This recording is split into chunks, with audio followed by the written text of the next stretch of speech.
What's up, everyone? I'm your host, Race, and welcome back to another episode of Just Podding Around.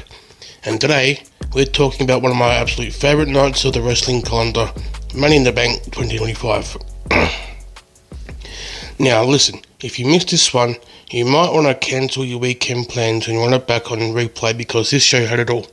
Ladders, titles, betrayals, surprise returns, and one man named R-Truth who decided to turn up and just wreck Cena's night. Absolute scenes. Let's get into it. Alright, so we were live from the Intuit Dome in LA. Big city, big stage, big matches. Money in the Bank 2025 promised carnage, and mate, it delivered. Kicking things off was the women's Money in the Bank ladder match. The lineup was stacked. Alexa Bliss, Roxanne Perez, Rhea Ripley, Julia, Naomi, and Stephanie Vaquer. This thing was chaos in the best possible way. Ladders flying, alliances made, and instantly betrayed. The final stretch saw Naomi channeling that glow and tipping over a ladder stuck with Rhea Ripley and Bliss.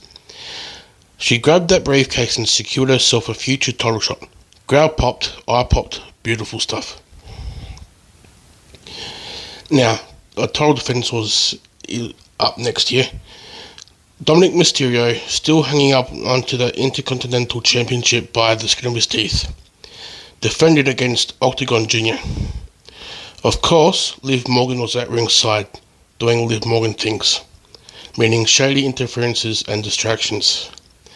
Now, this match was started through the Worlds Collide pay-per-view on YouTube, which was a AAA and WWE cross-promotion thing. Dominic Mysterio challenged Octagon Jr. after the six-man tag match on that show that Octagon Jr. took part in. This match was pretty quick. Dom walks out with the belt still around his waist. Then we've got the Women's Intercontinental Championship, with Becky Lynch coming in hot against Lyra Valkyria for the title. And yep, big time Bex took it home. New champ, another notch in the Lynch legacy. Now, after the stipulation for this match was that if Lyra Valkyria had won, Becky Lynch couldn't challenge her for the Women's Intercontinental Championship while Valkyria was still champion. And if Becky Lynch had won, then Lyra Valkyria would have to raise her hand after the match. So Becky wins.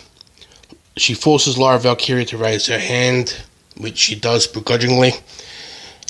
Then she lowers her hand and is about to leave. Becky forces her to do it again. She does it again begrudgingly. Then Becky Lynch forces Lyra to put the title around her waist, which she does begrudgingly, followed by a German suplex after the match, after putting the title around her waist. So I don't see this feud ending anytime soon. Then comes the men's Money in the Bank ladder match. And you already know, pure ladder field madness. In this match, we've got Seth Rollins, Andrade, El Grande Americano, LA Knight, Penta, and Solo Sikoa. This match was great. Seth Rollins ended up winning the match. We had one spot where El Grande Americano ended up riding a ladder from the turnbuckle onto another ladder, so he climbed that to try and get the win. Seth Rollins ended up having some help from Bron Breakker and Bronson Reed. And of course, Jacob Fatu and JC Mateo came out to try and help Solo Sikoa. And that ended up turning into Jacob Fatu finally turning on Solo Sikoa. But before that, he said, "I love you, Solo," and just as he was about to turn on Solo, he turned to Solo and said, "I hate you," then turned on him, which is what led to Seth Rollins climbing the ladder and getting the win, making him a 2-time Money in the Bank ladder match winner. And now for the main event. Cody Rhodes and Jey Uso taking on John Cena and Logan Paul. This was a pretty solid match. Pretty much back and forward. There was a spot where Cena tagged himself in, did a bit of a blind tag, and it was unexpected. Logan Paul was, "What are you doing?" But he stepped out of the ring. Cena did his thing. Then Logan Paul did the exact same thing, unexpected tag, a blind tag. Cena stepped out of there, did the whole "what are you doing" thing, look again, stepped out, and as soon as he got out, he tagged himself back in. They argued for a little bit. Then this was a great little bit because you could hear him audibly arguing. Cena was all, "I'm trying to teach you." Logan Paul said, "Well, teach me."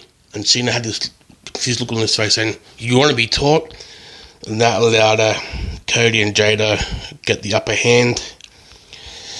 The referee got knocked out. Cena clocked Cody Rhodes with the championship. Then this masked figure came out and he attacked Cena, gave him a low blow and started belting the holy high hell out of him. And that turned out to be R-Truth making his shocking return. R-Truth he was informed his contract was about to his contract was about to expire, and he was informed that it wasn't going to get renewed. It made headlines around the world. Everyone kept chanting, "We want truth." The whole audience during the show was chanting, "We want truth." So no one was happy about him leaving, including the superstars themselves.